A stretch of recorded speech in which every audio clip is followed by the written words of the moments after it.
بەڵێ لەگەڵ مەحما خەلیل ئەندامی پەرلەمانی عێراق گفتوگۆ دەکەین سەبارەت بۆ پێشنیازەی کە شاندی باڵای حکوومەتی یەرێمی کوردستان پێشکەشی حکوومەتی عێراقی کردووە ئاخۆ بەرچاوڕوونیەک هەیە یاخود دڵخۆشیەک یاخود گەشتبینیەک لەو بارەیەوە دەبینرێت ئاخۆ ئەم جارەش عێراق لە پای ڕێکەوتنەکان و لە دوای کۆبوونەوەکان لەسەر ئەوەی کە دەڵێت من پشتگیریتان دەکەم و بە هەمان شێوە کردار و گفتاری وەک یەک دەبێت یاخود نا شڕڤەیان بابەتە دەکەین لەگەڵ مەحما خەلیل ئەندامی پەرلەمانی عێراق کە لەگەڵمانە بە شێوەیەکی ڕاستەوخۆ ئەم کاتتان باش بەڕێز مەحما ئەگەری هەیە سبەی حکوومەتی عێراق بڕیاری دڵخۆشکەر لەبارەی ماف و شایستەدارایەکانی هەرێمی کوردستان بدات سوپاس بۆ vê derfekê beyanî baş بۆ bînerê 24 Kurdistan 24 û بۆ kanalê we rastî seradan û ziyareta şandê Kurdistanê serokatiya serokê hikûmeta Herêma Kurdistan Kak Mesrûr Barzanî yanî ziyareteke mêjû bû û ya pîroz bû û dilxweşî bû ji du xala yek cenabê wî yanî rêzgirtineke mezin قوارê siyasî û serokê hikûmetê li vî şandî nêrî du yekgirtin û rêzgirtinî malî Kurdî hemû şandî Kurdî bejdar bû heta me dît berleman dîje ziman û daylokî wan berlemantariya hata guharandin ye ez dibêjim sibay danîştinî hikûmetî federalî بۆ دەرێخستنی چەند بەریارە بۆ ماف و بە حقوقی خەلکی کوردستانی چل بووجە و موچەدا و موچەی فەرمانبەرە هەکی وەکو مەقاسەد دوورا بێتە قەتعکردنش پشکی هەرێمی کوردستان کە 12.6 ژ بووجێ بەردەوام بووجەی هەرێمی فەرمانبەری هەرێمی کوردستان بنێرن vê carê carê dî cewaza ji ber ke serokatiya cenabê Kak Mesrûr boşand bi serahet û piştî piştevaniya dewleta êjderve û wekû Ewropa û Amerîka û hema got hikûmeta Herêmî Kurdistan pabend bûye heta wekû me ziyarete kiril gel hikûmeta Bexda got eşkeran û mekşûf gotin got hikûmeta Herêmî Kurdistan پابند بووە بۆ هەموو خاڵ و مافی چل موازنێ چل بوجێدە و چل دستوردا ئەزت بێژم vê carê cewaza başqaya carê dîtirê hikûmetê Sûdanî jî niyetekî baş heye ke sefhetekî nû li gel Herêmî Kurdistan veke باش کەواتە ئەتوانین بڵێین شایستەدارایەکانی هەرێمی کوردستان ئیتر کێشەی بۆ دروست ناکرێت لە دوای ئەم سەردانکردنەوە لە دوایەکە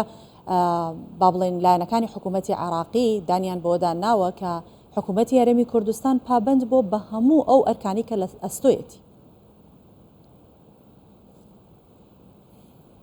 بەڵێ ڕاستی ئەمت بینین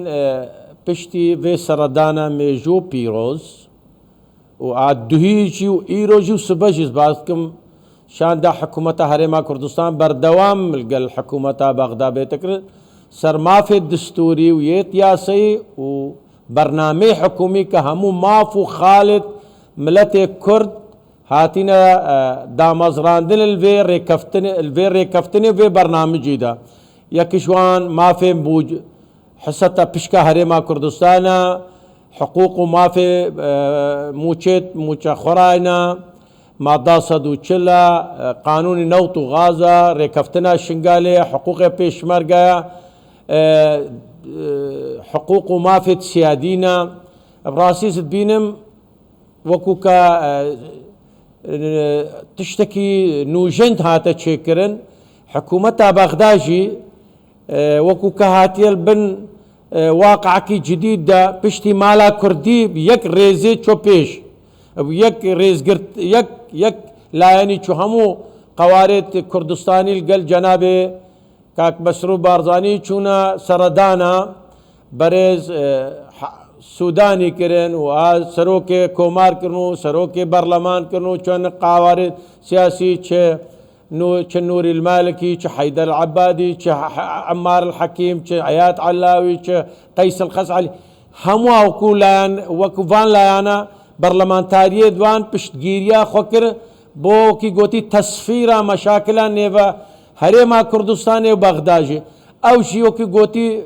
مەستەرە قانونێ و دستورێژی نێڤاردۆ پشتی هەرێما کوردستانی پابند بووە بۆ هەموو ڕێمایە دستوری و خاڵێ دستوری قانونی و بەرنامەی حکوومەتی و ڕێکەفتنی سیاسی ئەزت بیژێم دەم هات حکوومەتا بەغداژی نکارێ جارەکە دیجێ تەجاوزێ سەر ماف و حقوقا بکە بەلێ بەردەوام بوونە هاتنە شاندا و گفتوگۆ گەلەکە ضروریە بۆ هەرێما کوردستانی. باشە بە دید و بۆچوونی ئێوە باش بە دید و بۆچوونی ئێوە سەردانەکەی سەرۆکوەزیرانی هەرێمی کوردستان لە شەقامی عراقی چۆن لێک دەدرێتەوە؟ ڕاستی نە بە شەقامی عراقی vê سەردانەیە پیرۆز و مێژوو دەنگ بەدا کەوەکی جەنابێ سەرۆکی حکوومەتێ ڕێزگرتنەکە مەزنەیە دەرڤەی وڵاتژی و شەقامە عراقیژی و شەقامە کوردیژی ینی ڕاستی دلیلێکی وازح بوو پشتی جەنابێ سەرۆکی حکوومەتی هاتی هەموو قاوارێت سیاسیت کوردستانێ البرلمان عراق فدرالی هاتنە پێش و پێشوازیە جەنابێکن و یەک دەنگ و یەک ڕنگ چوونە گفتوگۆ لەگەڵ حکوومەتە عراقیژی ئەوەژی سۆشال میدیا گەلێکی دەنگ بەدا و شەقامە عراقی گەلک ڕازی بووشی و شارە عراقی گەلک خێرهاتنە vê ڕاستی vê زیارەتێ کردی مە داخوازت کرد نەوەی نوژی بێتە vê کاروانیدا ئەvە بەڕەوانیە مافێت مالێ کوردینە ئەvە بەڕەوانیە حقوق و مافێت دستوری قەوارا کوردستانی هەرێما کوردستانێ ئەvە بەڕەوانی و بەڕەوانکردنا بەرنامەی حکوومەتە سوودانی هەکە هەموو خەڵکی عراقی شیرانی vê حکوومەتێ نێرێ و هەرێما کوردستانی یەکیش وان قەوارێت کە دەعمەکە باش بۆ سوودانیتکە و چل سۆشەل میدیا چل بەرنامەی حکوومەتێ جیبەجی بێتە کرد. باشە بەڕێز مەحمە جەنابتان و هەمومان لە کوردستان بە سیاسەکان زیاترین ڕادەوپلە دەزانین و ئەزمون هەیە لەگەڵ حکوومەتی عراقە کە ڕێکەوتن دەکات دواتر جێبەجێی ناکات بڕیار ئەدات دواتر جێبەجێی ناکات لە ئەگەری پابەندەبوونی بەغدا ئەم جارش بە ئەو گفتوگوانەی کە کراوە هەنگاوی داهاتووی هەرێمی کوردستان چی دەبێت؟ لە پەرلەمانەوە هیچ هەنگاوێک دەنێن؟ ڕاستی بەدیل نینەش غێرە دایلۆک و گفتەگۆ و وەکو گوتی شەرەفیەت الکلمە وەکی بە عەرەبی گوتین ئەوان قاوارێت سیاسی دەمێ حکوومەت پێک هات هەموو ئەمزە کرد بۆ بەرنامەی حکوومەتێ بەرنامەی حکوومەتی هاتە پەسەندکردن vê جارێ بەرلەمانی عراقێ حکوومەتی خۆ ئیلزام کرد بەرامبەری بەرلەمان خۆ ئیلزام کرد بەرامبەری خەڵکی عراقی و بەرامبەری دادگەیت عراقی ئەڤی بەرنامەی ڕێڤە بن نە ماف و حقوقێت مالا کوردی بوونە بەرینەوە کابینێت حکوومی غرفێت تاری دەهاتنە چێت کرد ژۆرێت تاری دەتاتنە چێت vê جارێ بەلگە و ئەمزە هاتە چێکردن ئەوەژی مرۆڤ کارێ ئیستثمارا ڤان ئەمزا و ڤان بەلگا و ڤان ڕێکەفتنێ هەکەف حکوومەت وەکی تێتە چێکری محتاجی پەسەندەی و دەنگ و پالپشتی و پشتەوانی مالی کوردیە پشتی کە حکوومەت چێ بێ خۆ بدال vê جارێ نا وەکو کەمە دیتیژی ینی ڕاستی و کەمە دوینێ پەیوەندی لەگەڵ سەفارە ئەمریکیژی هەبوو گەلێکێ دڵخۆشی لێ نێری کەولە هەکە یەکگرتووی ئەمریکا دڵخۆشی vê زیارەتێ کرد و vê ڕێکەفتنی هاتە کردن ئابەری نوها vêژیە هۆسا وەکی گوتی دەولەتێت ئەوڕۆپی دەولەتی جیران مەدید ڕاستن وەکی کە مەدید وزارەتی دەرەوی تورکیا خۆ ئامادە کرد ئەنەوە بۆریان نەفتێ درستە بۆشاندنە نەفتی هەرێما کوردستان هەکە ئەف حیوارە و ئەف دایلۆکە ئۆف زیارەتە مێژووە ئەپیرۆز بۆ جناب سروك حكومة القلشاندي القلمارة كردي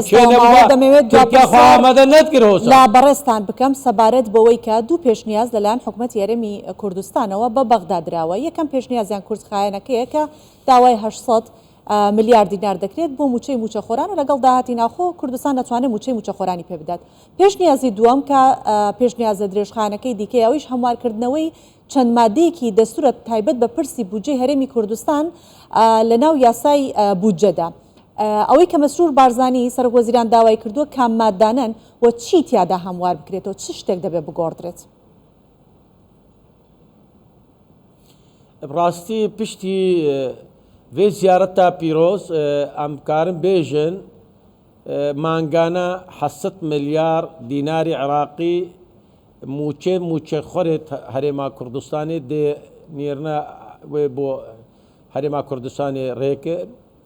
hikûmeta federal ew jî weke bête silfa wekî meqasa wê dû raş pişka Herêma Kurdistanê dahatû wê te birîn her hosanê îro heta vê gavê de wekî gotî bûce hatiye pesendkirin bûca federalî bes bi rastî para nehatiye xerckirin heta bo mîzaniya teşgîlî mîzaniya berhenînan ew istithmarî nehatiye serfkirin xerckirin ew berdewam bê ya dîtirê jî hindek xala hatine bûcê de hatine danîn net qanûnî bûn net destûrî bûn ziddî rêkeftinê Herêma Kurdistanê hikûmetê bernamecê hikûmeta Sudanî ew hindek endam berleman wekû ke pêngav avîtin ke van xala bikin yekem istihdafa necahetê hikûmetê Sudanî bikin ke feraxekê bihêlin nêve hikûmeta Herêma Kurdistanê hikûmeta Sudanî û ew jî pêngavê û xalê dike wan layanê nelayan bû birastî hindek berlemantar li lijna darayî bû û me hingê rexne jî lêda me got ne qanûnî ne ne distûrî ne nefesekî şovînî ye belê hikûmeta Sudanî û hikûmeta Herêma Kurdistanê zû pêhisiya nehêlan av senaryo bi ser bikeve ew ê te guharên û rexne lê hate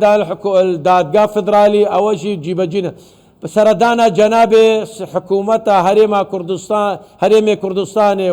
û şandê û gel qawarê siyasî Herêma Kurdistan ne bos bû bûcê û mûçê bû bo maf û hiqûq bû bo qanûnê neft û gaz bû bo madde 140 bû bo itîfaqa şingalê bû bo